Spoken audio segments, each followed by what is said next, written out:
Right, so this is Mike from the Mike James Rock Show. Fellas, introduce yourselves. Hi, I'm Danny from Bury Tomorrow. And I'm Adam. How's it going, fellas? Yeah, not too bad. We just finished sound check.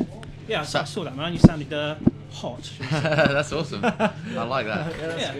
Yeah. Ruins is out. It looks like it's going to be maybe around the top 20 mark in the album charts. That'd be Got nice. Quite chuffed with that, man. Yeah, it's to even get in the top 40, I think is a massive achievement for metal, and abrasive music. Yeah. So if it gets to that top 20, I think I'm going to lose my mind and pop some champagne bottles. But yeah, not, should man? be good.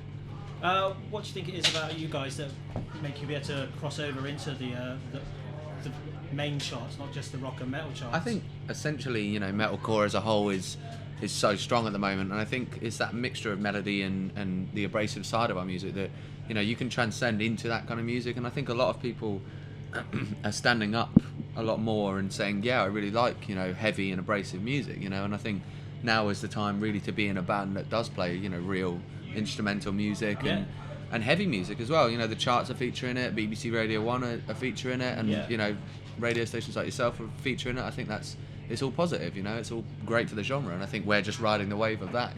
Do you think it's kind of almost like a gateway kind of genre for people to discover other kind of Yeah, of course. metal and rock in Yeah, general, no, really? definitely. I think it's one of those things. We've been lucky enough, especially for like this records campaign, to be pushed quite heavily by a lot of the press, and I think if through all the kids that are discovering us now and going like, I love that sort of music, like I've never really heard anything like that before, which is what we're getting a lot at the moment. Like if we can be that kind of gateway for them discovering all the other bands that sound similar, be that maybe some of the bands that influenced us back in the day. Who was that, man? Bands like Killswitch, Engage, obviously. At the Gates, As I Lay Dying. Yeah, Still Remain, stuff like that. They were all Classics, like, really. yeah, Yeah. exactly. Yeah. Like when we heard those bands, we were all like, we want to be in a band that sounds like that. That's always what this band's sound has been based on. And obviously that kind of style of music is it went away for a bit, but now if we can be part of it coming back in, then that's great for us. It's quite a new genre as well, really. It's only been like 10, 12 years. Yeah, It's I mean- really kind of blown up and had an underground cult following. Now it's going a bit more mainstream. Yeah, it was weird. Like metalcore obviously was Yeah. huge. Still remains at a tray Yeah, of stadiums in their respective countries. But I think it died off and it became a bit of a dirty word. It became a bit taboo for anyone to like melody and metal. And I think, but you can kind of understand it. You sit in between two genres. You sit in between the people that want more light stuff. They want like all the melody in it and like rock music, and then you've got the people that are like, well, no, I don't.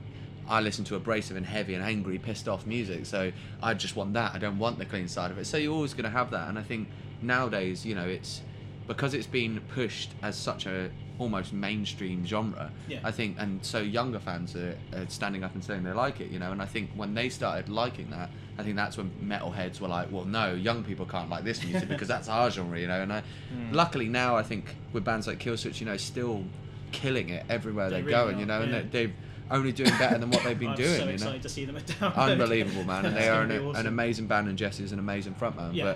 But I think having them still heavily in the genre, at the top of that genre, is a great thing because it adds credibility to it. It adds that, well, it's not just metalheads going, well, all these youngsters are coming up and playing our music. It's got them go, well, they're Killswitch and they still champion metalcore. Well, you mentioned the youngsters. I was in HMV about an hour or so ago. You were doing a signing, and it was literally 100+ kids, literally high school, sort of college. It's kids crazy, out man. there, It is, and it's only positive.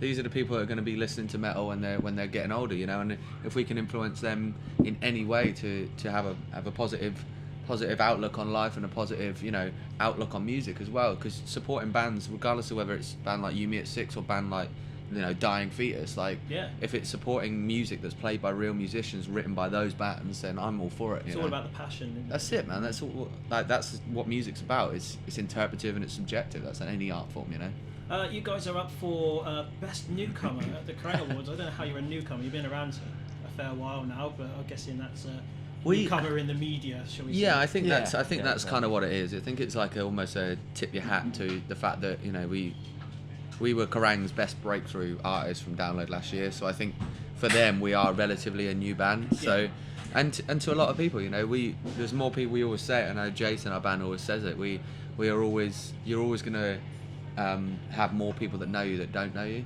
because obviously, you know, that's the nature of playing such a pigeonholed genre. And you know, metal as a whole, I don't mean just metalcore, metal as a whole is, we are in the minority of musicians, you know, and I think it's cool that they even give a crap, you know. And I think personally I'm stoked that we can stand up there with pop punk bands and rock bands, and there's nothing wrong with those bands at all, they're amazing bands, but we can stand up there and they still stand there and go, yeah, metal, we like metal, and we're going to put it as a best British newcomer, which is outrageous, you know, it's awesome. Well, you guys played at Slam Dunk last weekend, and that festival covers all genres as well, from your pop punk to your metalcore and everything. Yeah. How was it for you out there? It was great. I mean, it was a big deal for us to headline the stage we did.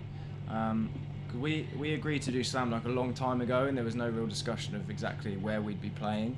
But when we got sent the lineup through to headline that stage, which we were like midway up last year, ahead of, there's a lot of bands that played that stage that again were really quite big influences on this band. When we were starting out, we were looking at those bands going, imagine if we ever got as big as them. So for us to then be headlining above them was really, really weird. I think it added a bit of pressure on there for us, but it was great. Like, the whole Slam Dunk was absolutely insane for us, in the same way as this whole tour has been, really. Like, the reaction, you know, we've been having great shows over here for a little while, but the reaction just seems to like be going up to a different level that we've never experienced before. And obviously that's down to the exposure we're getting through Kerrang and all that sort of stuff, but it's just been a crazy week, you know, crazy couple of weeks for us, for sure. This is more sort of a tester tour, isn't it, really, as the album comes out? Have you got another tour planned for later in the year? Yeah, we're going to come back, we're going to hit the main markets of our touring circle. You know, this is kind of like a B run, just to really, it's basically just to almost test the water, you know, and we play some of the places that we haven't been. Like, we haven't been to Plymouth in, you know, years, like 2 years now, and Edinburgh we hadn't been for like 4 or 5 years. So it's one of those things that it's really cool to get out and play some of the smaller club shows. But yeah, when we've done all the festival season, we've got that out of our hair, you know, we can go and hit those A markets again and really see what this album's done for us, you know, because the only way you can see how big your band is when you play a headline tour, you know. So yeah, because festivals are completely different kind completely of market, different, you know. Like, you've got bands that can play festivals, you know, a band like Hatebreed, you know, can play festivals for the rest of their life, but, you know, may not be drawing as many as people as they used to, you know, which is a shame, because obviously they're bloody awesome, but it's that kind of thing, you know. Which do you prefer though, playing festivals or playing like venues like the Rabbit here in Plymouth? I like the mixture. Yeah? I like the year when you can get out on the road. Like, we're a band, you know, we want to tour. That's what we want to do. We want to tour until our legs fall off, you know, until we're old and crusty and can't tour anymore.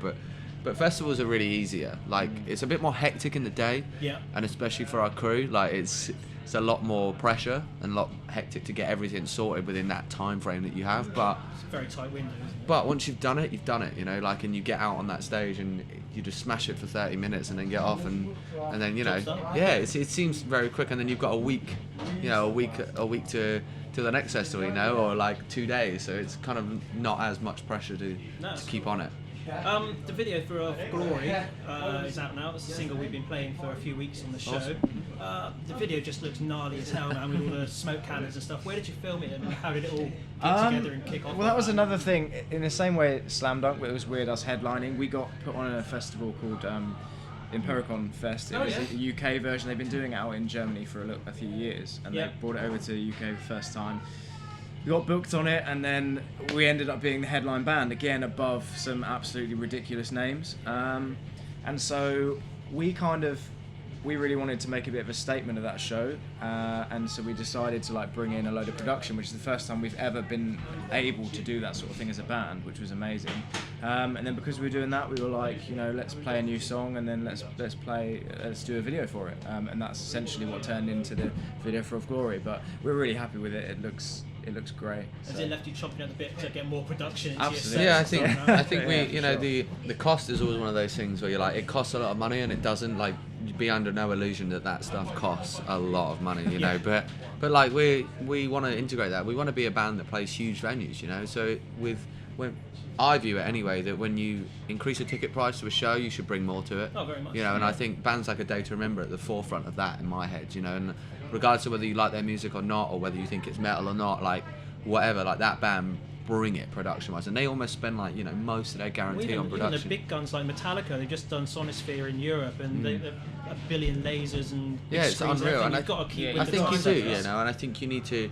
I think people would feel a bit copped out if we, you know, say did the end of the year headliner and we're like, oh, it's the same as the last headliner that you did. You know, you should always be striving both musically and production-wise to be the best that you can be. So course, man. if you have that money that's there, don't just sit on it and make more money. Use that. Use it to make that £20-30 ticket worth buying. You know. And you're also going to attract more people as well. That's then. it, and Putting on a show is you a know, production. you put on that huge production, and then people are like, well, we need to put them in a bigger venue because obviously they bring production. You know, I'd love to have pyro. You know, I'd love to have that kind of stuff. Burn everything down. You know, like Barry tomorrow does Rammstein. yeah, that's it. I'd love it. Sweet man. That's pretty much it. Enjoy the rest of the tour. Thank you very I much. do have one other question that's been dropped in on Facebook. They want to know if you, sausages, do you prefer battered or unbattered sausages? Unbattered. Unbattered. It's the most random question we've had on Facebook. The rest of them are just kind of Yeah, unbattered. Unbattered. Yeah. Good Savoy. There you go. Yeah. Cool man. Thanks for taking some time out. That's awesome. Thank Cheers. you very much. Thank